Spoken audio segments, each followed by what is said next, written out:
Acte 4, partie 4, section 6, de la nation. La nation n'est pas quelque chose de facile à comprendre, que d'encre à couler pour savoir ce que c'est. Il s'agit d'une chose très abstraite et, comme depuis le début, tout ce qui est abstrait est toujours vivement critiqué. Ceci dit, nous croyons que le spectateur comprendra aisément maintenant l'importance d'une telle abstraction. Plutôt que de la résumer en un seul principe dans lequel se réduirait tout ce qu'elle est, prenons d'abord le temps de donner les différentes fonctions qui lui sont propres pour ainsi mieux comprendre par la suite ce qu'elle est. Proposition 1. La nation n'est jamais naturelle. En tant que le monde est éthiquement vierge, la nation n'est jamais naturelle dans le sens où on pourrait la trouver au détour d'un buisson. Elle ne peut qu'être l'institution éthique d'une communauté qui, par l'orgueil d'exister, se donne une dignité morale. Par cela, nous ne disons pas que la société est hors monde. Nous nions tous ceux qui chercheraient à déduire des principes de société à partir de la nature. Autrement dit, en tant qu'elle est le produit d'une idée, la nation n'est pas une vérité objective à la mesure d'un objet réel, mais elle est toujours une production de l'esprit. Ainsi donc, si la nation n'est pas entendue par son idée, elle ne peut être comprise. Ce n'est pas par l'étude de sa géographie ou d'une suite continue de dates et de chiffres que l'on comprendra l'idée d'une nation. C'est par ses principes. De même que, sans idée, le réel est inintelligible, de même, sans idée de la nation, l'histoire n'est qu'une suite de données indifférenciées, sa géographie qu'un morceau de terre vierge. On a souvent tenté de rendre le droit légitime en le rendant naturel. La méthode est de présenter ce droit comme le reflet d'un ordre naturel et nécessaire. Cette naturalisation du droit peut sans doute charmer quelques esprits furieux, mais n'a jamais réussi à berner personne. On considère communément cela comme un vice. Au contraire, bien loin que d'être une faiblesse, c'est une force. L'homme n'a pas à rougir de la subjectivité de ses lois, car c'est bien cette subjectivité qui atteste de sa dignité et de sa supériorité sur tout le reste du règne vivant. Ceux qui prennent la nature comme politique sont des barbares. Il faut définitivement faire le choix de la civilisation contre l'absurdité éthique de la nature. 2. La nation est le garant du sens de la vie du sujet. En tant que l'identité n'a de sens que par l'existence d'autrui, que le politique est le garant de la dignité du sujet, que le sens est un rapport et que, sans référence à une éthique, la vie d'un sujet n'a pas de sens, il suit de tout cela que, sans nation, tout devient absurde. C'est pourquoi la nation est le support du sens d'une société. Autrement dit, de même qu'une chose n'a pas de sens si elle ne se rapporte pas à un système, de même, un acte d'un individu n'a pas de sens s'il ne se rapporte à son éthique. Or, comme cette éthique se rapporte à la vérité et que cette éthique est celle de sa nation, il est clair que la nation est en fait la référence en vertu de laquelle les actes d'un sujet trouvent leur sens. Dans un État, ce dernier point joue contre les individus car, de même qu'en dehors d'une éthique le monde paraît absurde, de même, en dehors d'un esprit général de groupe, tous les autres paraissent fous. Dans le cadre d'une nation, ce sens n'est pas le rapport entre les individus et les mœurs d'une société, mais bien le rapport entre les esprits et la vérité. Cependant, comme tout enseignement culturel est le produit d'une idéologie, on aura tôt fait de définir tout enseignement comme une propagande. C'est donc dans l'intérêt de tous de normaliser une idéologie particulière, celle de la nation, afin d'évaluer toute chose par rapport à elle. Autrement, la société ne peut plus s'entendre sur rien, et la notion même d'enseignement dégénère en une guerre civile permanente. De plus, un sujet sans nation est un prédicat sans objet. C'est un rien, une propriété flottante qui ne s'attribue à rien. Les citoyens sont les exceptions de la nation. Ainsi, un citoyen ne peut être dit tel qu'en tant qu'il se rapporte à une nation. En outre, cela veut également dire que la nation est la condition de la signification des actes de ses citoyens, non seulement car elle est le référent par lequel les actes d'un sujet prennent un sens, mais également car, par son éducation, elle le leur fournit. Comme les individus veulent appartenir à quelque chose pour leur donner l'impression d'exister, la nation doit offrir à ces individus le support du sens de leur vie. Il est commun d'observer des individus fragilisés dans leurs croyances, perdus dans leurs repères et qui, parce qu'ils veulent appartenir à quelque chose mais ne trouvent rien, sont à la dérive de la moindre secte qui les récupère, les enseigne, les endoctrine, leur donne les ressources matérielles pour se réaliser, leur donne un confort d'esprit, des amis et des amours pour donner à leur vie une impression de sens. Ces individus deviennent alors des citoyens contre la nation pour laquelle il leur est très difficile de revenir. La nation doit pourvoir à ses citoyens des modèles et des figures auxquelles ils puissent s'identifier. Si elle n'y parvient pas, ces citoyens iront chercher ces figures ailleurs, qui se feront toujours contre la nation. Toute nation qui ne dispense pas la spiritualité nécessaire aux individus pour vivre, voit ces individus développer une spiritualité autre que celle de la nation et se détourner d'elle. Ainsi, un État dépourvu de toute spiritualité n'ayant guère d'ambition et de vision que celle du gain, finit toujours par créer les outils de sa propre perte. En un sens, on ne peut pas forcer les gens à avoir un sens à leur vie. Il faut donc leur donner les moyens de le trouver pour qu'ils puissent véritablement vivre dans la nation. Autrement, ils ne feront jamais que traîner une carcasse creuse de laquelle ils ne savent que faire. Pour qu'un citoyen soit véritablement actif, il doit avoir l'impression du sens de ce qu'il fait. Les hommes ne font véritablement quelque chose que lorsqu'ils sont convaincus que cela a un sens, lorsqu'ils éprouvent la passion de la tâche à laquelle ils s'assignent. Tout le reste n'est qu'artifice. Une nation ne peut donc se désolidariser d'une fonction de production de signification pour ses citoyens. Si elle se coupe de cette production de signification, elle ne donne que des techniques. Et là où il n'y a que des techniques, il n'y a plus de sens. Ce sont les œuvres de cette passion qui élèvent l'individu à la vertu. Il faut avoir grand pitié de ceux qui consacrent leur vie à des choses dont ils ne ressentent même pas le sens. C'est donc un incroyable contresens que de privilégier la production matérielle à la signification de ce que l'on fait, car, sans cette signification, il ne peut y avoir de bonne production. Il n'existe plus qu'un flot continu de choses uniformes et sans saveur. C'est exactement pourquoi une société de réelle production ne peut qu'être une société de la signification. Plus précisément, la nation ne fait pas que donner une signification aux actes de ses citoyens, car l'on peut en dire autant de tous les États sans que cela soit vrai. Comme elle éduque ses citoyens en rapport à la vérité, ses citoyens se rapportent à cette vérité universelle et qui donne, par ce biais, un sens véritable à leur vie. Le citoyen n'est plus un simple ignorant qui subit le politique, mais bien un agent libre qui sait qui il est, où il va, comment il fait et pourquoi il le fait. Par conséquent, en tant que l'individu trouve sa dignité dans la citoyenneté, détruire la nation revient à détruire le support de la dignité de l'individu. En effet, si elle n'est soutenue par quelque chose, la dignité n'est qu'un rêve creux. Elle ne trouve jamais les moyens de se réaliser et reste pour l'individu plus un vice qu'une vertu. Ainsi, quand se brise le support de la dignité du sujet, c'est-à-dire la nation, tout ce que la civilisation a de bon se perd. Les individus n'ont plus les instruments pour comprendre, ni le monde, ni eux-mêmes, ni les autres, et n'ont plus comme sens à leur vie que le rapport à une faction particulière qui, au nom d'un occulte bien suprême, ne font d'eux que de la chair à canon. Chacun s'éloigne de ce qui fait le commun, et, n'ayant plus le sens à leur vie, chacun est contraint de créer le sien propre qui, n'ayant de réelle légitimité, se confronte toujours à celui d'un autre. C'est le temps des seigneurs de guerre sous lesquels les plus faibles, ne pouvant se défendre eux-mêmes, s'asservissent en échange de protection. C'est le temps des tribunaux populaires, de la justice sommaire, celui des guerres civiles, des bandes armées, des mercenaires. En un mot, c'est l'heure des loups et des brigands. 3. La nation est garant de la relation avec autrui. En tant qu'une relation entre deux individus ne peut se faire que sur une instance tierce, il est clair que, sans cette instance commune qui est l'objet du politique, aucune relation ne peut se faire. Cependant, l'État ne suffit pas à cette relation.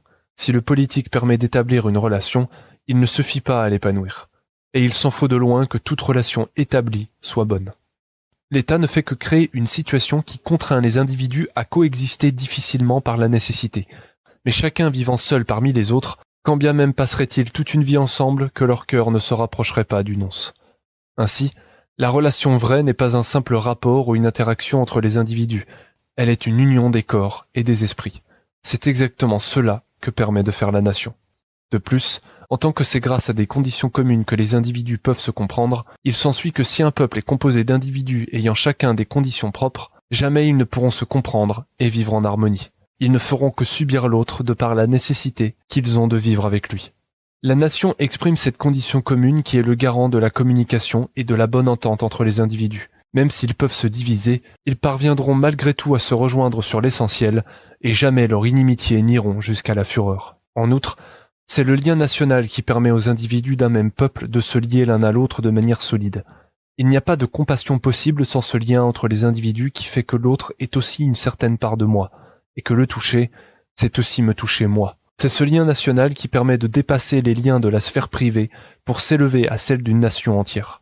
Indépendamment de ce lien, il n'existe que des singularités juxtaposées. La vraie relation avec autrui ne peut donc se faire que par l'intermédiaire d'un même espace auquel tous se réfèrent, de telle façon que, se référer à soi, c'est aussi se référer à autrui. Les individus s'identifient dès lors à une idée abstraite qui réunit une pluralité d'individus, où chacun la considère comme constitutive de ce qu'il est.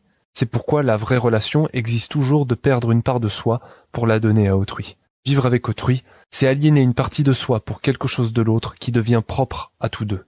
C'est cet espace commun qui permet aux intérêts particuliers de se retrouver. Comme cet espace est ce qui fait le lien entre un sujet et autrui, et qu'il y a toujours une part de l'autre en soi, œuvrer pour l'intérêt d'autrui est en même temps œuvrer pour le sien propre, de même qu'œuvrer pour le sien propre est en même temps œuvrer pour celui d'autrui. En conséquence, comme la nation est le garant du lien qui cimente les individus entre eux, quand se délite la nation, se délite également le lien entre les individus. Dès lors, les individus d'un même peuple ne se reconnaissent plus, et chaque tension personnelle est exacerbée par la fureur d'une haine viscérale qui trouve son origine dans l'incompréhension de l'autre. En un mot, la nation permet de produire de l'union, et il n'y a nation que lorsqu'il y a union. D'une certaine manière, nous pouvons dire que la nation est la politique de la relation vraie. 4. La nation est la résolution de la contradiction de l'ego. En tant qu'un ego possède une volonté de vivre, que l'expression de soi est conflictuelle, nous avons dit que le rapport à autrui est fondamentalement un rapport de force. Ainsi, la nécessité qu'ont les individus de vivre ensemble combinée à la nécessité qu'ils ont de se nuire crée un état de tension où chacun n'a de bien que le lèse d'autrui. Dans l'état des lieux, la société n'est qu'un état de choses qui se maintient par la contrainte qu'ont les individus de vivre ensemble et où chacun ne consent au bien d'autrui que lorsque celui-ci va vers le sien propre. De plus, comme le désir étant toujours particulier et exclusif, il s'ensuit toujours un conflit d'intérêts pour ceux qui désirent jouir des mêmes biens. Dès lors, on ne consent à réaliser une tâche que dans la mesure où on y gagne un profit. Dans un tel contexte, les notions de vertu, de confiance, de promesse, d'honneur et de courage disparaissent pour laisser place aux échanges marchands où rien n'est entrepris que dans le but de faire fructifier ses biens.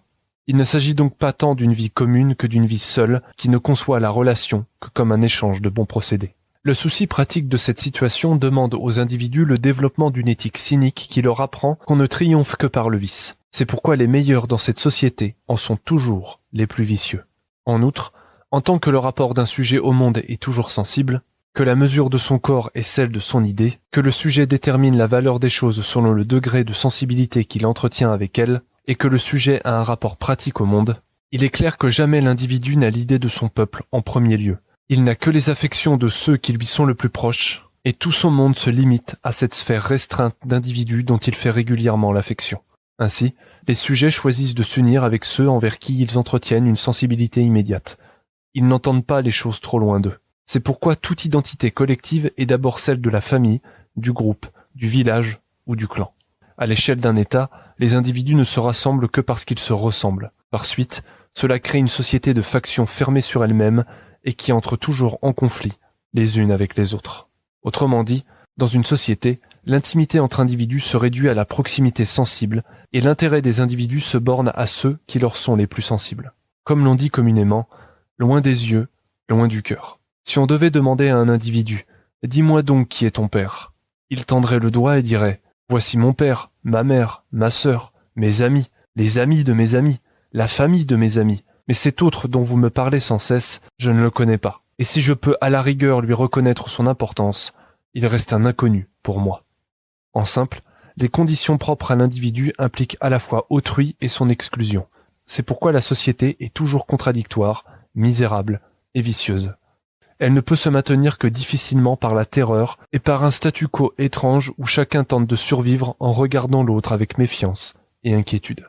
Il n'y a ni union, ni harmonie, ni vertu, c'est-à-dire tout ce qui fait le propre de la nation. Il s'agit là de l'une des plus grandes difficultés de la société, à savoir parvenir à concilier l'expression de soi et celle d'autrui.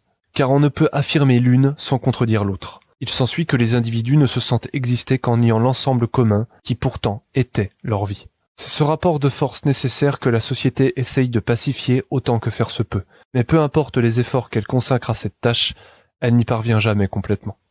Il existe une tension inhérente à toute société, à savoir celle entre la nécessité de la collectivité et l'essor de l'individualité. L'un ne peut se faire sans l'autre, mais chacun ne peut se faire sans le lèse de l'autre. Il est clair que l'intérêt commun exige le sacrifice d'une part du sien propre. Mais que se passe-t-il quand ces sacrifices exigent la perte de cela même qui justifie l'intérêt de cet intérêt commun ? Il arrive en effet des époques où l'intérêt commun demande le sacrifice de tous, si bien que l'on peine à comprendre à qui cela profite encore. Cependant, bien que très souvent l'intérêt de l'un soit le lèse de l'intérêt de l'autre, il est nécessaire qu'il existe des intérêts communs sur lesquels peuvent concorder deux sujets. Autrement, il ne pourrait exister aucune collectivité d'aucune sorte. Le premier de ces intérêts est l'impuissance et l'imperfection du sujet singulier, ce qui contraint les sujets à devoir collaborer ensemble afin de pouvoir satisfaire leurs besoins et survivre. Citation. Ce qui donne naissance à un État, c'est l'impuissance de chaque individu de se suffire à lui-même, et le besoin qu'il éprouve de 1000 choses. Ainsi, le besoin d'une chose ayant engagé un homme à se joindre à un homme, et le besoin d'une autre chose à un autre homme, la multiplicité des besoins a réuni dans une même habitation plusieurs hommes pour s'entraider, et nous avons donné à cette association le nom d'État. Platon, La République, livre 2. Mais cet État n'est qu'association d'intérêts communs. Il s'en faut de loin qu'il soit une nation. Ce n'est pas tant une société qu'une juxtaposition d'individualité qui ne se maintient que par une sorte d'association d'intérêts communs, branlant et fragile, et dont on peut réduire le fonctionnement à cet adage « vivons ensemble puisqu'il le faut », mais pas de trop près. Comme il n'y a pas d'élan commun, les individus ne se rencontrent que fortuitement, et comme cette rencontre n'est que le produit du hasard et des intérêts immédiats, elle ne peut se maintenir bien longtemps. Il n'y a jamais ni réelle amitié, ni réel amour, il n'y a seulement que des alliances temporaires d'intérêts communs. En conséquence, la nation est ce qui permet de dépasser la contradiction du particulier par leur synthèse au travers de l'universel, c'est-à-dire au travers de la raison et de la vérité. Plus précisément, la nation n'est pas une juxtaposition de singularité et de liberté individuelle, à la mesure d'enclos juxtaposés les uns aux autres et où l'injustice consisterait à ce qu'un enclos ne s'étende pas sur un autre. La nation n'est pas non plus une lutte de toutes ses parties entre elles, ni un composite d'individus particuliers qui trouveraient leur salut dans la jouissance d'eux-mêmes. Ainsi, on ne trouvera jamais la nation en faisant la somme des individus. La nation est plus que cela. Plus que l'échafaudage d'un État, qu'une normalité ou qu'un usage général, la nation est avant tout un projet commun, une osmose entre le privé et le public, et une harmonie entre tous les individus. La contradiction du particulier crée des causes de conflits sans fin et fait que les hommes ne parviennent pas à se comprendre ni à communiquer entre eux. C'est pourquoi il est nécessaire, et de toute première instance, de dépasser cette contradiction au travers d'une synthèse qui reliera les hommes entre eux et de créer ce pont par lequel tous accéderont à chacun et chacun à tous. De plus, en tant que le rapport au monde est toujours égoïste et que l'ego possède une volonté de vivre, supprimer l'ego, c'est supprimer la vie.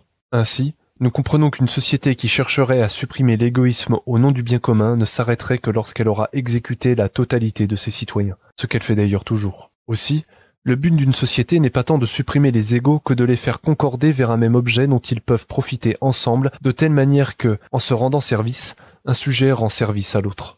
De même, si chacun a son propre ego et que l'expression de l'ego est exclusive, si chacun possède son éthique propre, il est clair qu'une communauté ne pourra jamais prendre d'autre forme que celle d'un affrontement généralisé. L'éthique nationale permet donc de réconcilier les contradictions des éthiques singulières. Pareillement, en tant qu'une idéologie est une vision du monde, il s'ensuit que des idéologies radicalement différentes dénuées d'une vérité qui en fixe la norme et la fausseté ne pourront jamais se rejoindre sur rien. Également, l'éthique singulière entre nécessairement en conflit avec les autres. Les rendre compatibles, c'est nécessairement leur ôter une part de leur constitution. Pour conserver son identité, le sujet doit être différent d'un autre. Autrement, il se confond dans l'autre jusqu'à disparaître entièrement. Mais si un sujet ne peut demeurer ce qu'il est qu'en se distinguant d'autrui, comment concevoir la concorde et l'harmonie entre les individus ? La raison est que le lien national ne vise pas à dissoudre les individualités dans une masse informe où personne ne pourrait se distinguer de l'autre, mais simplement à créer un vivre ensemble. C'est toute la fonction des valeurs fédératrices qu'inculque le politique. Il s'agit donc de suppléer à la diversité naturelle l'unité culturelle nationale. C'est pourquoi la nation ne consiste pas à faire littéralement corps avec autrui.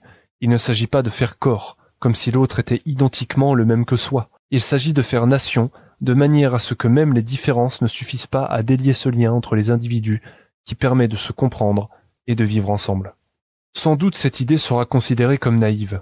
Mais si un tel équilibre n'est possible, si l'histoire d'un État dérive toujours ou bien dans l'individualisme qui est la sacralisation de l'individu et la négation du collectif, ou bien dans le collectivisme qui est la négation de l'individu et la sacralisation du collectif, alors on devra en conclure que jamais les individus ne pourront s'accorder avec eux-mêmes et que toute société est destinée à osciller entre ces deux vices, comme un pendule entre la hache et le couperet. Autrement dit, la nation n'est pas un lieu de coexistence entre individus ou entre communautés, elle est une union des cœurs et des esprits où tous ses citoyens participent du même corps et vivent ensemble. Elle n'est plus l'œuvre d'un seul, mais devient l'œuvre de tous, où chacun y met un peu de ce qu'il est, de telle manière que le bien de l'un devienne le bien de tous. Dit encore autrement, la nation est cet intermédiaire qui, tout en étant abstrait, permet de lier les individus au sein d'un même corps national. La nation est donc ce qui fait le lien affectif entre les individus d'un même peuple lorsque ceux-ci ne sont pas sensiblement proches les uns des autres. Il ne s'agit pas d'un lien juridique, froid et austère, mais bien un lien affectif qui fait que, lorsque l'un est touché, l'autre en est touché également, quand bien même il ne le connaîtrait pas. Par extension, nous nommerons de nationalisme cet effort de l'individu qui cherche à entretenir ce lien avec ceux de son peuple, de telle manière qu'il entretient ce même ensemble qui permet à tous de vivre ensemble dans l'entente et l'harmonie. Lorsque le lien national se délite, autrui n'existe plus que dans le rapport privé. Toute relation autre est sans valeur. Par extension, le cadre de la sphère intime se ratifie peu à peu jusqu'à se réduire à celle de sa seule personne. La société n'est plus alors qu'un espace commun où les individus, n'étant plus liés par rien, comme des atomes, se meuvent chaotiquement, indépendamment de tous les autres, et où les liens, n'étant plus cimentés sur rien, ne tiennent jamais plus longtemps qu'un soupir. En outre, en tant que, au travers des conditions subjectives, il existe une même condition objective, les individus peuvent se retrouver dans cette même condition. Cette condition, c'est l'universalité de la vérité et de la raison dont les lois immuables permettent aux individus particuliers de se rejoindre sur les mêmes faits. C'est pourquoi il n'y a que la nation, c'est-à-dire le politique de la vérité, qui peut faire se rejoindre les individus dans une concorde et une harmonie qui soient véritables. En conséquence, sans vérité, il n'y a pas de lien véritable avec autrui. Il n'existe que des rapports de force. Sans le lien que tisse la nation entre ses enfants, autrui sera à jamais inaccessible. Il ne sera que cet étranger qui se tient là-bas et contre lequel on est toujours prêt à prendre les armes pour toutes les raisons possibles. Si les individus ne sont pas unis par cette vérité qui est le point commun à toutes leurs conditions, chacun est comme prisonnier de ces conditions particulières qui ne se lient jamais qu'avec ce qui est semblable à elles. L'intimité se réduit à un domaine fermé, imperméable à ceux ne s'y trouvant pas. En d'autres termes, si l'on évacue la vérité des rapports entre les individus, les conditions singulières demeurent irréconciliables entre elles. C'est bel et bien l'universalisme de la raison et de la vérité qui permet aux hommes de se comprendre, de s'unir et d'œuvrer ensemble. Autrement, il n'existe que des particularités radicalement différentes des autres et, n'ayant plus de points communs, qui ne peuvent plus interagir que par le conflit. L'universalisme de la raison est une condition de la paix, de la concorde et de l'harmonie civile. Sans cela, il n'y a plus de lien que ceux du sang. Ainsi, la vérité n'est pas simplement un espoir naïf, mais bien une condition nécessaire à la bonne pratique du politique. Nous pensons que le spectateur en sera maintenant suffisamment convaincu. Ceux qui ne pensent pas le politique par la vérité pensent la vérité par le politique. Dès lors, on ne considère plus comme vrai que ce qui est utile à la politique. En résumé, seule la vérité est capable de résoudre la contradiction inhérente aux relations du particulier. La nation est l'idée qui dépasse les différences personnelles. La société n'est plus une juxtaposition de communautés, de factions ou de clans ayant leurs identités propres, mais une identité de la multitude au sein d'un même ensemble partageant le même esprit général, les mêmes coutumes, la même langue, et tous ces symboles qui, fondés sur la même vérité universelle, sont le ciment de l'unité d'un peuple. 5. Une nation se fonde toujours sur un génos. Si la vérité permet d'unir les conditions singulières, l'idée de cette vérité ne peut être soutenue que par un substrat. Autrement dit, l'esprit d'un peuple est, par rapport à un autre, comme une idéologie entre les individus. L'un ne peut se réduire identiquement à l'autre. Et s'ils peuvent en effet se rejoindre fondamentalement sur les mêmes conditions, chacun exprime une certaine vision du monde qui se distingue de celle d'un autre. En outre, cette vérité n'est pas donnée immédiatement. Il s'en faut de loin que l'exercice du politique consiste à la chercher. La plupart du temps, le politique ne fait qu'acter ce qui est l'étape contemporaine de l'inertie de l'esprit de son peuple. Ainsi, si le politique cherche cette vérité pour parvenir à faire nation, il ne pourra le faire que relativement au substrat qui le caractérise et qui se distingue des autres dont le politique est différent. Autrement dit, la nation ne se réduit pas à ce substrat qui en est le fondement, mais ce substrat exprime l'esprit général du peuple de cette nation et participe au sens de celle-ci. Dans l'histoire, on a réduit la nation à un simple contenant vide dont on accède à la vie par un contrat quasi administratif. La nation est en effet une volonté de vivre ensemble à laquelle il faut consentir. Mais ce vivre ensemble ne consiste aucunement à l'idée que chacun peut s'en faire. Il obéit à une conception qui est propre à cette nation et à laquelle il faut consentir pour prétendre en faire partie. En d'autres termes, comme l'État est la formalisation de la normalité d'une communauté, quand change l'usage et la normalité, l'État change toujours également. On a cru différencier radicalement contenant et contenu. Il n'y a pas de contenant politique vide de contenu éthique. C'est pourquoi le politique ne peut se soustraire à l'examen de l'éthique de ce qui compose ce politique. L'incidence de cet individu dans une société où l'esprit est différent doit être une question primordiale du politique. Le politique doit affirmer l'esprit général du substrat qui le caractérise en opposition aux éléments étrangers qui veulent s'y incorporer sans vouloir changer l'attitude qui caractérise l'esprit général de leur peuple. Ainsi, la nation est l'expression générale d'un peuple qui est garant de l'État qui en est l'étayage. Si le substrat, c'est-à-dire l'âme d'un peuple, change, l'État change également. C'est pourquoi toute nation repose fondamentalement sur un substrat, sur un génos, qui en détermine le sens et en exprime l'esprit général. L'erreur de ceux de 1905 est qu'ils ont cru la République comme un contenant juridique suffisamment solide pour rester identique indépendamment de tout contenu. Or, il est clair que cela est faux, car si la société ne reconnaît aucun culte, le culte, lui, reconnaît une certaine société. C'est pourquoi tout culte, et plus généralement toute idéologie, agit toujours relativement à l'idée de société qu'il se figure et qui se trouve souvent dans l'esprit général du peuple d'où il émerge. On ne peut dissocier idéologie et éthique. Toute idéologie implique une certaine éthique, et toute éthique est l'expression d'une certaine idéologie. Par exemple, cela ne veut pas dire qu'un martien ne pourra jamais avoir le même statut juridique qu'un terrien. Cela veut dire qu'un martien ne pourra jamais être terrien au même titre qu'un terrien. Bien sûr, il pourra en épouser les valeurs, la culture et les mœurs, mais il ne pourra jamais réduire son patrimoine génétique à celui d'un terrien car, de même que l'existence d'un objet atteste de sa singularité par rapport à un autre, l'expression même de l'existence de ce martien atteste d'un patrimoine génétique différent. Ce martien ne pourrait être considéré comme terrien qu'en présence d'une culture terrienne qui l'étaye. Si la Terre ne devait plus être peuplée que de martiens, non seulement la notion de martien cesserait de pouvoir être considérée comme terrien, mais de plus, la notion même de terrien, tout en gardant le même nom, se substituerait à une autre qui, alors, n'en serait plus l'expression. Cette dernière idée cause de très vives tensions chez le commun. Elle est reprise en mal d'un côté comme de l'autre. Quelle valeur peut encore avoir un universalisme qui est basé sur un génos? Il ne s'agit nullement de sang pur, de race ou d'autre chose semblable. Il s'agit d'un substrat, d'une culture très générale qui est la condition d'émergence et de maintien d'un universalisme porté par l'esprit général d'un peuple, dont la majorité rend tacite un eugénisme pérenne. Même si ce peuple se mélange toujours et assimile à lui des éléments étrangers, il y a toujours quelque chose de son génos qui demeure. Ce sans quoi ce peuple perd toute sa signification. Citation. La fusion des races a commencé dès les âges préhistoriques. Le peuple français est un composé. C'est mieux qu'une race. C'est une nation. Jacques Bainville, Histoire de France. La vie politique d'une nation fait donc toujours référence à un substrat qui, bien que confus et hétérogène, demeure au fondement de l'esprit de cette nation. Si ce substrat disparaît ou est oublié, la nation perd son sens. Elle est vidée de sa signification pour être remplie d'une signification nouvelle qui, tout en gardant le même mot, ne désigne plus la même chose. Citation.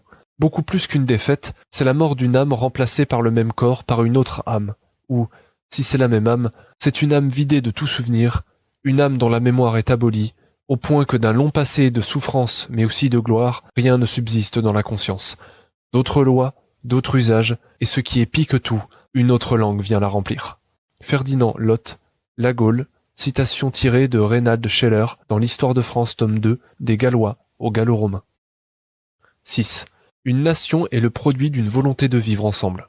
En tant que la citoyenneté est un acte libre, on ne subit pas la citoyenneté. C'est pourquoi la vie en société ne peut être le produit de la passivité, mais un grand acte de consentement. Si en effet une nation émerge et se soutient par un même substrat ethnique et biologique, ce qu'elle est et les idéaux qu'elle incarne ne se réduisent pas à ce substrat. Bien plus qu'une simple communauté ethnique, une nation est toujours l'expression d'une volonté et d'un savoir de vivre ensemble. Ainsi, une nation n'est pas une ethnie fermée sur elle-même qui n'accepterait jamais ce qui n'en ferait pas déjà partie, à l'instar des régions ou des familles. Elle reste ouverte à des éléments qui en sont d'abord étrangers, du moment que ces éléments consentent à s'agréger à elle et à s'y assimiler pour en devenir l'expression et le prolongement. C'est là quelque chose qui est une tension très grande au sein de la nation. C'est que, bien couverte à des éléments étrangers, ces éléments étrangers doivent toujours être minoritaires à ce substrat ethnique sur lequel repose la nation. Ces éléments doivent comme graviter et s'agréger à ce substrat, mais aucunement se substituer à lui. Autrement, comme nous l'avons dit, la nation n'a plus le même sens. Seule la nation peut permettre de faire le lien entre les individus. Ainsi, si la nation est exclusive, elle a des conditions d'intégration. Si la nation n'existe pas, les hommes se perdent dans le régionalisme et le communautarisme qui, par logique clanique, n'acceptera jamais quelqu'un qui n'est pas né de chez eux et qui n'ont plus qu'à pourrir dans leur consanguinité. Autrement dit, là où la région et le clan ont une identité qui ne correspond qu'à ceux y étant nés, la nation a une identité à laquelle peut avoir accès celui qui ne s'y trouve pas originellement. Il y a alors fusion avec cette nation, Mais cette fusion se fait toujours à l'avantage d'un substrat singulier qui porte une culture particulière et qui défend cet universalisme inclusif. Autrement dit, une nation n'est ni une race, ni un contenant vide, mais une idée défendue par une tradition historique portée par un substrat d'individu. Citation.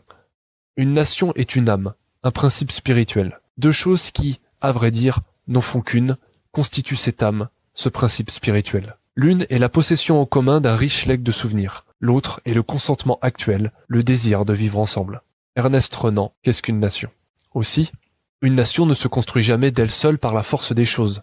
Elle est toujours le produit d'une volonté de vivre ensemble qui prend toujours sa source dans un réel consentement. Il existe en effet des individus qui, bien moins de s'assimiler à une nation, veulent avant tout profiter d'un État. Il est clair que le consentement de ces individus n'est pas réel. Il n'est qu'une opportunité pour eux de profiter de certains biens. Plus précisément, un État ne fait jamais nation. D'une manière très imagée, on pourrait dire que l'État est le squelette tandis que la nation est la chair. L'État est un monstre froid. Il est l'échafaudage administratif et institutionnel sur lequel va venir se développer et se greffer des idées spirituelles incarnées par la nation. Pareillement, un peuple est une notion juridique qui se pose sur des réalités culturelles et qui désigne tous ceux tenus sous une même loi. Une nation est un héritage, une culture dont l'histoire fait le legs, qui s'inscrit à travers des individus et qui se perpétue au travers de ces individus. En un mot, faire partie d'un peuple, c'est une obligation. C'est un consentement tacite, forcé et illustré par un acte administratif. Faire partie d'une nation, c'est s'inspirer de ce qu'elle est pour en perpétuer le génie. C'est un engagement spirituel basé sur un article de foi. En un mot, dans l'État, les individus sont contraints de vivre ensemble. Dans une nation, les individus sont consentants à vivre ensemble. Il ne s'agit pas là d'un consentement tacite ou imposé, mais bien d'un consentement de cœur et de l'esprit qui est exactement le même que celui qu'un individu fait à la vie. Citation. Une nation est donc une grande solidarité, constituée par le sentiment des sacrifices qu'on fait et de ceux qu'on est disposé à faire encore. Elle suppose un passé, elle se résume pourtant dans le présent par un fait tangible, le consentement, le désir clairement exprimé de continuer la vie commune. Ernest Renan, qu'est-ce qu'une nation? 7. La nation est un acte de confiance. En tant que la terreur ne rend pas vertueux, la vertu ne peut jamais être un acte de contrainte, mais toujours un acte de volonté. Dans la nation, il s'agit d'un consentement. Dans le rapport des individus, il s'agit de confiance. Autrement dit, de même que vivre dans la nation est fondamentalement le produit d'un consentement, vivre avec autrui est fondamentalement un acte de confiance. Sans confiance, tout rapport social n'est que rapport de force, de tromperie et de mensonge, où chacun regarde l'autre avec méfiance et crainte. On ne peut construire quelque chose de commun que si autrui se porte garant de son propre effort. De cela, il suit que l'éthique est la garantie qui permet aux individus de construire quelque chose en commun. Sans cela, rien ne peut être fait. On fracasse le crâne des jeunes avec des tas de formalités pour vivre. Il faut trouver du travail, développer des relations professionnelles, gagner de l'argent et toutes les contraintes qu'impose la vie d'adulte. Mais ultimement, derrière tout ce que l'on pourra bien en dire, ce qui compte, c'est le sens de la parole donnée et la confiance que l'on porte à la parole de l'autre. La vie se réduit presque entièrement aux personnes que l'on rencontre. S'entourer des bonnes personnes afin de développer avec elles des relations vraies qui, soudées par des liens forts de confiance, permettent de traverser les tempêtes de la vie et sans lesquelles on est toujours emporté par ses flots. La crainte de l'autre amène à produire un sens de la parole de l'autre sur laquelle se construit tout un système de droit très vague qui ne garantit rien. C'est le propre de la féodalité. La société moderne cherche à dépasser cela par un droit plus rigoureux, plus systématique et soutenu par la force politique de le faire respecter, et qui repose toujours ultimement sur ce sens de la parole. Dans la vie quotidienne, on croise souvent des gens qui abusent de cette confiance pour profiter de leurs vices. C'est pourquoi les individus se ferment à autrui pour ne plus faire confiance à personne et ne plus vivre que dans la méfiance. Mais vivre avec autrui, c'est nécessairement ouvrir une brèche dans laquelle peut s'engouffrer le vice. Il est de notre avis qu'il vaut mieux être un naïf, une bonne poire comme on dit, quelqu'un qui donne sa confiance facilement et qui croit profondément en ses amitiés, qu'un grand Machiavel qui ne comprend les relations que par la tromperie, le mensonge, la trahison, la duperie, et la duplicité, et qui voit toujours dans l'autre la trahison qu'il suppose et qu'il complote toujours en lui-même. Il est donc nécessaire aux individus de donner leur confiance. On ne peut vivre en société dans des relations toujours régies par la contrainte afin de forcer autrui à respecter sa parole. Bien sûr, la confiance est une denrée rare, mais l'expérience apprend qu'on ne peut pas investir sur autrui comme dans une logique financière. Il y a une foi à mettre en l'autre. Sans cela, les individus ne pourront jamais avoir la certitude et la garantie de ne pas être trompés. En outre, ce qui garantit la parole à autrui, c'est la constance de soi-même dans son éthique. un individu incapable de se maîtriser et de se borner à une éthique précise ne pourrait respecter aucune promesse, car il serait tout simplement incapable de ne tenir aucun engagement. Un individu entièrement dépourvu d'éthique ou incapable de s'y borner serait inconstant et entièrement incapable de se maîtriser. Il ne pourrait tenir aucune promesse, non pas tant qu'il ait l'intention de mentir, mais étant entièrement incapable de tenir un engagement, il serait dans l'incapacité de tenir sa parole. Esclave de ses plaisirs et du sensible, il serait entraîné comme une girouette au gré des affects sans pouvoir rien y faire. Comme ces affects lui donnent la raison de ce qu'il fait, il ne se sent responsable de rien et légitime en tout. Il pense qu'il ne doit rien à personne, mais croit toujours que tout le monde lui doit tout. Il ne donne rien en propre, seulement des illusions auxquelles lui-même croit. Un tel individu est pareil à ces jeux où l'on doit faire rebondir une boule. Entièrement dépourvu de liberté, il demeure déterminé par les objets extérieurs et rebondit ainsi d'un objet à l'autre jusqu'à ce que les conditions le forcent à s'arrêter. C'est pourquoi l'individu dénué d'éthique ne peut vivre avec autrui. Il est un danger pour lui-même et pour les autres. Étant entièrement incapable de résister aux intentions de ses affections sensibles, il est destiné à se consumer entièrement dans le feu de ses propres passions. L'éducation éthique est donc un point fondamental de l'éducation qui, s'il n'est pas respecté, n'engendrera que des individus n'ayant de citoyens que le titre administratif, mais qui, en réalité, ne seront que des agents destructeurs agissant à l'aveugle selon le fil des conditions extérieures. Ils n'auront d'humain que leur capacité à penser comment détruire. Ce ne seront que des bêtes ou des brutes. En clair, c'est en apprenant à se maîtriser soi-même et en se bornant à une éthique que l'on apprend en réalité à vivre avec autrui. En un mot, tout le bonheur du monde ne réside que dans cette seule question, en qui puis-je avoir confiance ? 8. Une nation repose sur le logos. Comme la nation est ce qui permet de résoudre la contradiction du particulier au travers de la vérité, il est nécessaire que cette nation repose non pas sur la signification propre d'un langage d'une communauté, mais bien sur un langage commun sur lequel peuvent se rejoindre tous les individus. Autrement dit, comme toute idéologie implique une pratique, toute idéologie produit un langage particulier dont la signification est celle de l'usage de cette éthique particulière. C'est pourquoi il y a finalement autant de langues qu'il y a d'individus, car même quand ils partagent les mêmes mots, ils n'en ont pas le même sens. C'est également pourquoi l'interaction des individus est toujours conflictuelle et crée des litiges sans fin et irréconciliables où, chacun campant sur ses positions, personne ne parvient à s'accorder avec l'autre. Mais comme le logos est l'expression vraie de l'existence, parler le logos, c'est parler le vrai. C'est précisément parce qu'il parle le vrai que tous les individus peuvent se rejoindre sur lui. La signification de son langage n'est pas bornée à l'usage propre de tel ou tel individu, mais réfère à cette vérité qui est cette chose commune sur laquelle tous les individus peuvent se rejoindre. Une langue est une et une seulement. Il n'y a pas de langue quand il en existe plusieurs, car, en tant que la langue est porteuse des représentations de l'existence, plusieurs langues sont plusieurs systèmes de représentation. Ainsi donc, là où il y a plusieurs langues, il y a en réalité plusieurs systèmes de représentation incompatibles entre eux et donc constamment en tension les uns avec les autres. Un conglomérat de langues ne peut en aucun cas constituer une langue, car une langue est une et une seulement. De plus, le langage est l'âme d'un peuple, car elle est l'expression de son esprit général. Ainsi, la détérioration de la langue d'un peuple est le témoin de la détérioration de son esprit. Cette langue passe par un usage vulgaire où la base et les règles restent les mêmes, mais sont moins travaillées. Puis, peu à peu, les mots se mélangent, se transforment, se mixent jusqu'à disparaître complètement. Au final, le peuple ne sachant même plus parler sa propre langue, il parle celle d'un autre.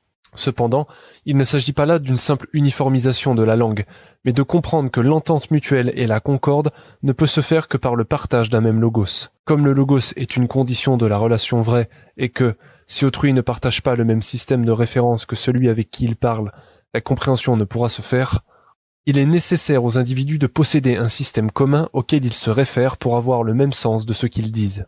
Il est donc parfaitement clair que, sans logos, non seulement il ne peut exister aucune entente possible, si ce n'est celle fragile de la tolérance, et que toute relation est nécessairement viciée et conflictuelle. En conséquence, il est clair que l'union et l'harmonie entre les individus au sein de la nation ne peut se faire que si celle-ci repose sur le même logos.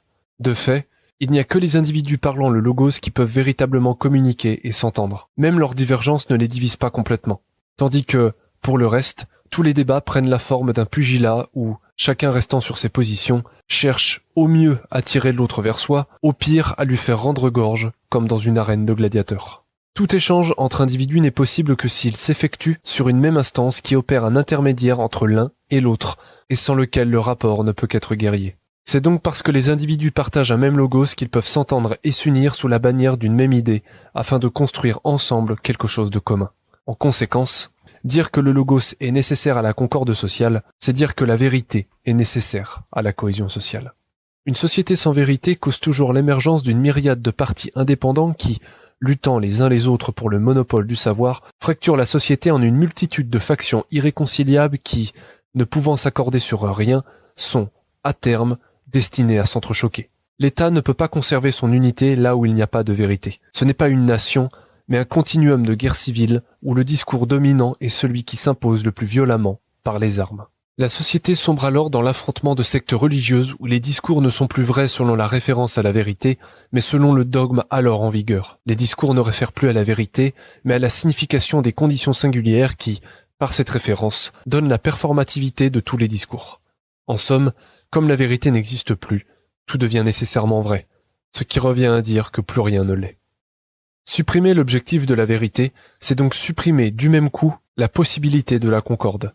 Dès lors, n'ayant plus d'intermédiaire sur lequel peuvent s'accorder les avis différents, le débat se substitue à l'affrontement systématique. La vérité est donc une condition nécessaire de la cohésion sociale, de la tranquillité publique et de la paix. C'est pourquoi le commun s'entre-déchirant en permanence ne sait se retrouver que par l'intermédiaire d'un sage qui, malgré la peur, le dégoût et le rire qu'il suscite, est le seul à pouvoir réaliser cette unité. Seule la vérité et la vertu peuvent permettre d'unir véritablement les individus d'un même peuple. C'est exactement pourquoi les hommes du commun ne le seront jamais. À partir de ce moment-là, toutes les questions politiques, sociales, économiques, linguistiques, temporelles ou autres choses semblables sont hors de propos. Elles perdent toute leur signification, et c'est exactement parce que le vulgaire ne sait comprendre un homme sans le rapporter à ses sujets qu'ils n'ont jamais compris les grands sages. C'est dans la vertu, la sagesse et la vérité que les hommes se retrouvent. En dehors, il n'existe que le conflit. En langue, là où il n'y a pas d'uniformité, il ne peut y avoir d'unité, car on ne peut vivre avec ce que l'on ne comprend pas. La compréhension passe par le langage, et si elle est déjà difficile d'un sujet à l'autre, elle est impossible d'une langue à l'autre. Si deux langues y parviennent, c'est que, d'une manière ou d'une autre, elles se rejoignent sur les mêmes mots. C'est pourquoi la nation est une et une seulement. Elle ne peut être multiple. Le citoyen atteste de cette unité par l'identité de son identité éthique. Il est d'une nationalité et d'une seulement. Dans un État, tous les partis obéissent à leur signification et leur usage propre. Ils s'affrontent tous les uns avec les autres. D'une certaine manière, le sage n'a aucun parti. Il ne prend pour parti que celui de la nation, en tant que celui de la nation est celui de la raison. C'est donc parce que la nation se rapporte à la vérité que les sages se rapportent à la nation. Citation. Le but suprême pour des êtres doués de raison, c'est de se conformer toujours à la raison et aux lois de la cité la plus auguste et du plus auguste des gouvernements. Marc Aurèle, Pensée pour moi-même, livre 2, Pensée 16. En outre, si les peuples parlent une langue et possèdent un esprit général ayant une représentation du monde différente, il est clair qu'ils ne peuvent se comprendre ni s'entendre. Néanmoins, ils sont en revanche tous destinés à se rejoindre dans le langage vrai. Nous avons suffisamment montré que la vérité n'était pas un luxe, mais une nécessité absolue à l'exercice de la vie, sans laquelle la vie ne peut qu'être mauvaise. Et de même que la vertu est l'effort vers cette vérité et que, sans vertu, il n'existe que la terreur, il est clair qu'un État qui n'aurait que faire de la vérité n'aurait aucun mérite de vivre. Il ne serait qu'une prison fermée sur elle-même, ne voulant rien faire d'autre que prolonger le système carcéral dans lequel il est enfermé lui-même. C'est pourquoi tous les peuples sont destinés à se rejoindre dans la vérité, car si les peuples et les représentations sont différentes, la vérité est la même pour tous, et tous tendent vers cette vérité sans laquelle, non seulement la vie est misérable, mais sans laquelle cela ne vaut pas la peine de rester en vie. Et même s'il peut exister différentes manières de l'exprimer, comme toutes ces manières expriment la même chose, elles s'accorderont aisément entre elles sur l'essentiel. Il s'ensuit que, si les hommes ne peuvent pas s'entendre sur le chemin à prendre, ils se rejoindront tous dans la vérité. 9. La nation élève le citoyen à la vertu. En tant que la vérité est une condition de la pratique politique d'un sujet, et qu'être citoyen est toujours le produit d'un acte libre, le citoyen de la nation vraie ne saurait être un esclave que l'on ne meut qu'à coups de fouet. C'est pourquoi la nation ne se limite pas, comme l'État, à contraindre les individus dans tout ce qu'ils font, mais leur donne le moyen de se réaliser, de devenir plus parfait et plus libre. Autrement dit, en tant que savoir, c'est pouvoir, que la connaissance rend libre et que la nation repose sur la vérité, la nation vraie ne se borne pas à l'endoctrinement de ses enfants, mais les élève à la vertu par le biais de son éducation. En clair, là où les États font des esclaves, la nation fait des hommes libres. Dit encore autrement, la condition de la santé politique ne saurait être l'ignorance, qui n'amène rien sinon la terreur. Elle ne peut être que la connaissance des citoyens qui, par conséquent, peuvent agir en conscience et adéquatement. Le rôle du politique de la nation vraie est d'éduquer les individus selon la vérité, car il est bon pour elle de le faire. Il ne s'agit en rien de perdre le futur citoyen en une éducation éparse et générale, détachée d'un objectif national qui, non content de ne rien apprendre, forme des vagabonds de partout et de nulle part, qui ne tendent à rien sinon à dissoudre la société dans une bienveillance morale niaise et aveugle, comme on en voit trop dans les écoles d'aujourd'hui. Il s'agit bien d'une éducation qui viserait à tendre vers la vérité. Une chose que l'on ne peut enlever à notre époque est que jamais dans l'histoire n'a été présente une quantité si grande d'individus lettrés qui ont accès à une quantité aussi grande de connaissances et à un tel degré de culture générale. Cependant, ces connaissances ne sont pour eux que des informations dont ils ne savent que faire. C'est pourquoi ils les mobilisent toujours pour en faire l'étalage, et cette intelligence qui pourrait faire d'eux de grands hommes ne les confine qu'à la pédanterie. La bonne éducation doit donc toujours mettre l'individu sur le chemin de la vertu et dans la disposition de comprendre la vérité. Si cette vérité l'amène à se détourner de la nation, ce qui serait étrange, c'est là quelque chose que la nation doit accepter. L'individu doit expérimenter ce qui est autre pour que son choix ait un réel sens et qu'il puisse faire en conscience le choix de la citoyenneté. Si malgré tout, il choisit ce qu'il y a en dehors, s'il n'est véritablement homme, du moins sera-t-il libre et, bien que sauvage, il ne sera pas non plus bête. Autrement, la société serait pareille à ces fourmis enlevant les enfants à la naissance vers une autre colonie et qui, endoctrinés dès le berceau, ne deviennent que de fidèles soldats croyant aimer une patrie qu'en réalité ils ne comprennent pas. De plus, en tant que la vertu est un effort de perfectionnement, qu'un individu porte en lui la possibilité d'un être plus parfait, la vertu est également cet effort pour réaliser le meilleur de soi-même. C'est pourquoi la nation doit incarner cet effort de vertu qui permet aux individus de devenir plus parfaits. En allant plus loin, en tant que, par la mimésis, un individu est naturellement enclin à recopier les manières d'être de son environnement, c'est par la contemplation des modèles vertueux que l'individu s'élève à la perfection et à la vérité. Quand la société ne lui renvoie que le vice, il s'abaisse à chercher à bien y vivre. Quand elle est vertueuse, il s'élève à mesure qu'il y vit. Ce que les hommes admirent chez une idole, c'est précisément tout ce qu'ils ne sont pas. C'est cette idée de grandeur qui se trouve en elle. Il faut pourtant qu'il y ait quelque chose de commun dans cette idole. Autrement, ils ne pourraient pas s'y identifier. C'est ce quelque chose de commun qui va motiver l'individu à s'identifier à cette idole dont la grandeur du spectacle va le subjuguer et l'entraîner lui-même à devenir meilleur. Un peuple se sublime par l'idée qu'il se fait de lui-même et trouve son orgueil au travers de symboles au travers desquels il se projette. De plus, en tant que le sage, par l'effectivité de sa vertu, affecte autrui, il faut donc à l'homme public se comporter avec dignité et majesté. Cette majesté n'a pas pour fonction d'écraser les petites gens, mais bien d'inspirer au peuple cette idée de grandeur qui les incite à prendre le chemin de la vertu. En définitif, le politique est le champ d'application de la vertu. Le vrai politique est toujours celui qui rend les citoyens meilleurs. Il n'enferme pas les individus dans l'esclavage de leur passion, mais cherche à tendre autrui vers la vérité par la pratique de la vertu. C'est pourquoi la nation doit nécessairement inclure dans sa constitution même ses modèles et ses principes, dont la contemplation et la méditation élèvent l'individu vers la vertu et la perfection. On confond donc la science de gouverner et la prise de pouvoir. La science de gouverner est d'incorporer dans les lois l'effort pour accéder à la vérité par la vertu. La politique est de savoir gouverner son État conformément à la raison, c'est-à-dire à la vérité. La bonne politique ne consiste pas à flatter les foules pour mieux les tromper, mais bien à les rendre meilleures. La question principale que l'on doit se poser pour statuer de la qualité d'un politique est celle-ci. Ses citoyens étaient-ils meilleurs à la fin de son règne qu'au début? En clair, il faut suppléer à un état de droit un état de la vertu, c'est-à-dire viser la vérité et incorporer dans l'ordre civil même cet effort vers la vérité. C'est en vain que la loi peut agir pour rendre les hommes vertueux, car la loi, sans toutefois être étrangère à la morale, se préoccupe surtout du maintien de l'ordre social. Citation. L'art de gouverner a été jusqu'à nos jours l'art de tromper et de corrompre les hommes. Il ne doit être que celui de les éclairer et de les rendre meilleurs. Or, le but de toutes les institutions sociales, c'est de le diriger vers la justice qui est à la fois le bonheur public et le bonheur privé. Le fondement unique de la société civile, c'est la morale. À quoi se réduit donc cette science mystérieuse de la politique et de la législation? à mettre dans les lois et dans l'administration les vérités morales reléguées dans les livres des philosophes et à appliquer à la conduite des peuples les notions triviales de probité que chacun est forcé d'adopter pour sa conduite privée, c'est-à-dire à employer autant d'habileté à faire régner la justice que les gouvernements en ont mis jusqu'ici à être injustes impunément ou avec bienséance. Robespierre, sur les rapports des idées religieuses et morales avec les principes républicains et sur les fêtes nationales. Séance du 7 mai 1794. 10. Une nation vit de son éthique.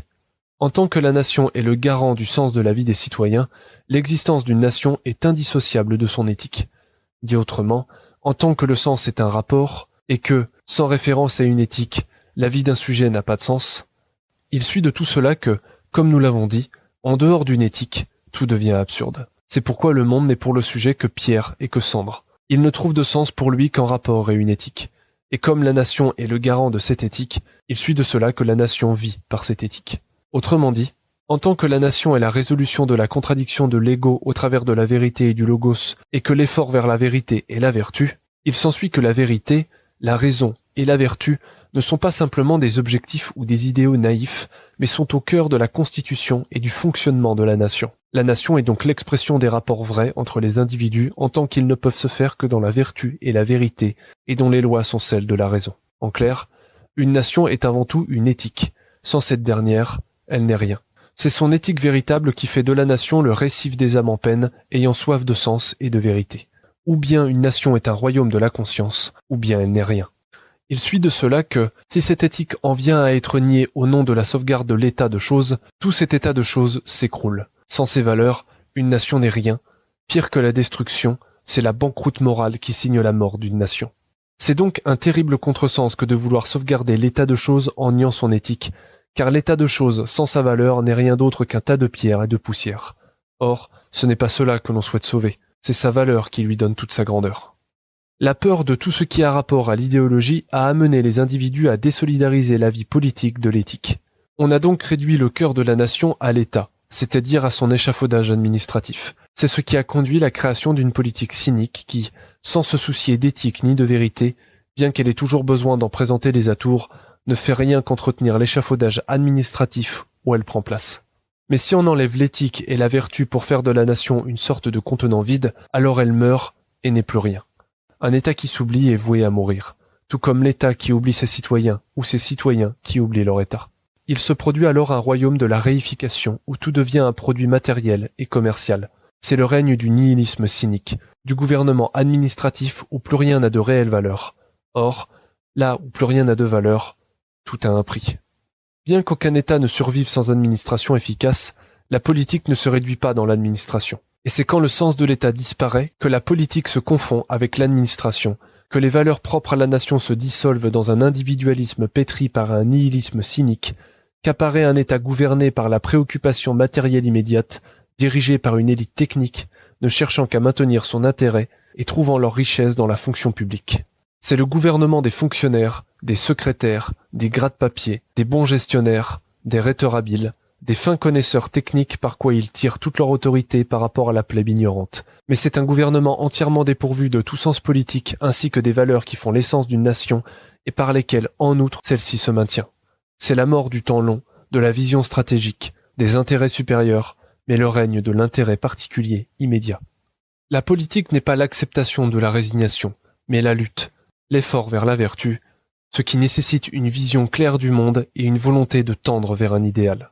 Celui qui conçoit malgré lui la politique comme l'acceptation de la résignation, celui qui pratique la politique en étant pétri de l'éthique du condamné, tombe irrésistiblement dans le gouvernement de l'administration. L'ordre devient à lui-même sa propre justification.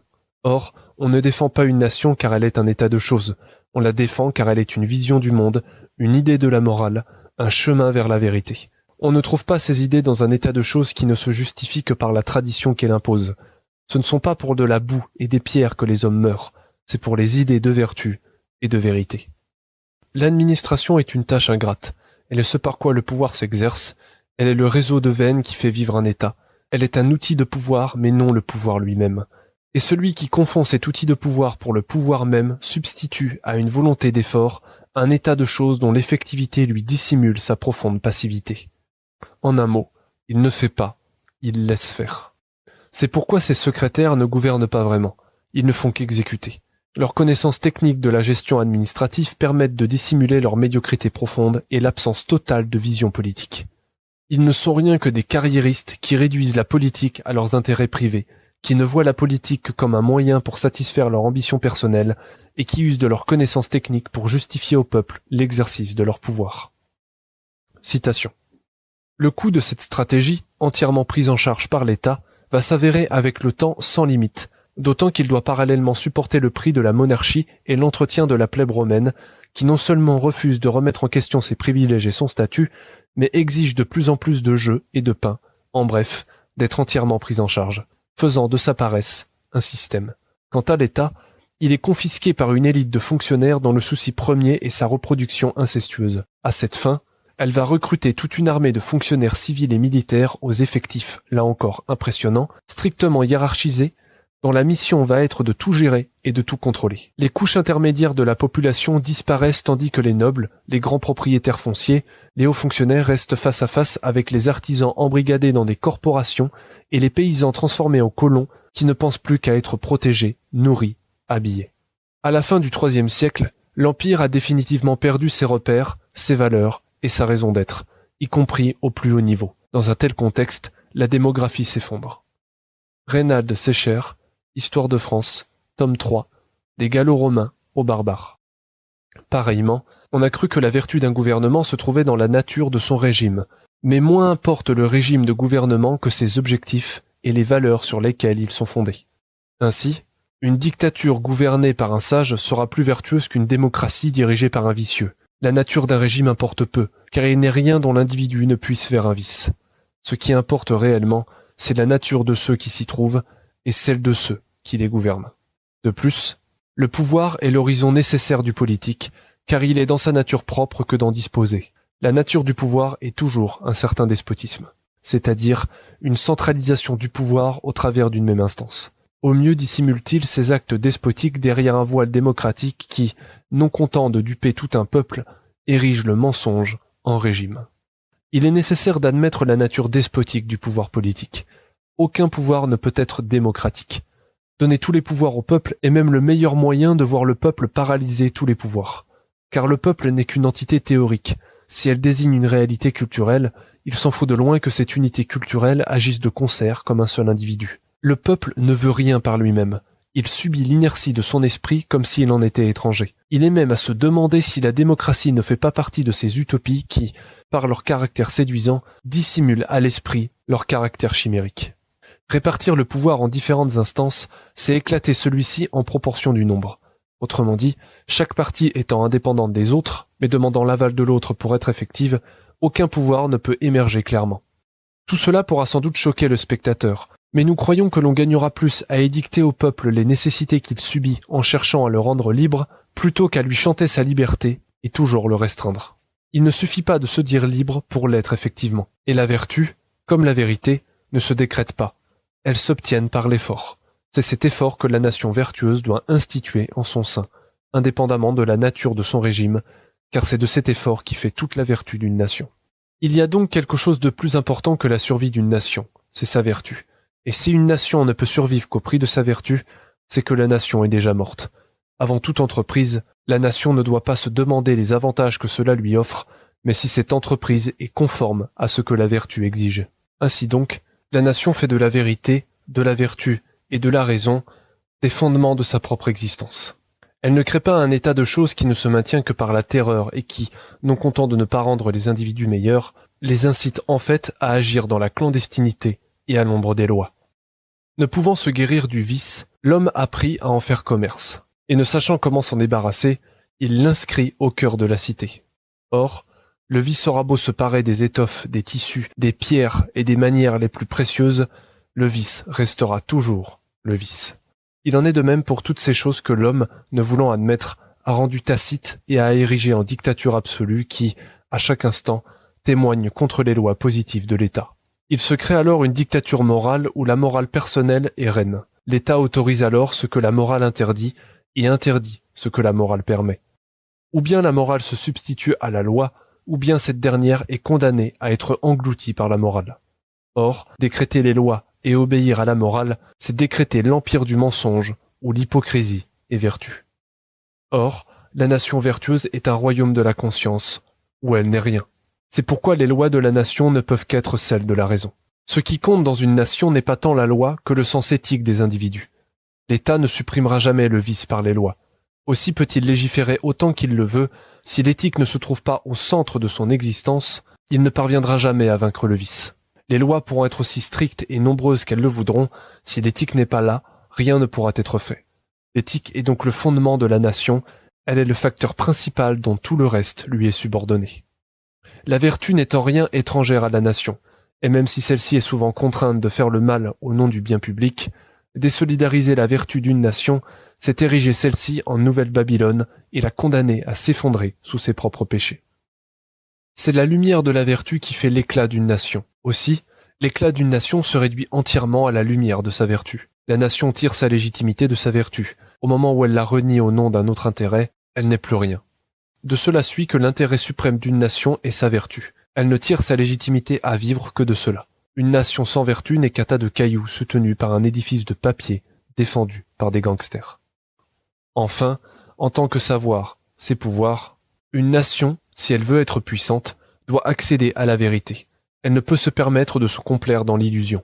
Et si l'illusion est parfois charmante, elle sera toujours destinée à être rattrapée par la vérité. Citation. Dans la philosophie, la religion, l'éthique ou la politique, 2 et 2 peuvent faire 5. Mais quand le chiffre 1 désigne un fusil ou un aéroplane, 2 et 2 doivent faire 4. Les nations inefficientes sont toujours tôt ou tard conquises et la lutte pour l'efficience est ennemie des illusions. Orwell, 1984, deuxième partie, chapitre 9.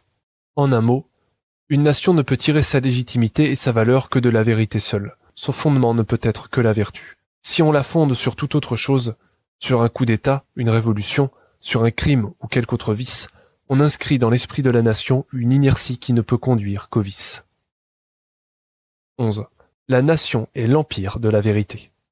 Il est maintenant venu le temps de nous résumer. Qu'est-ce qu'une nation ? C'est un empire de la vérité.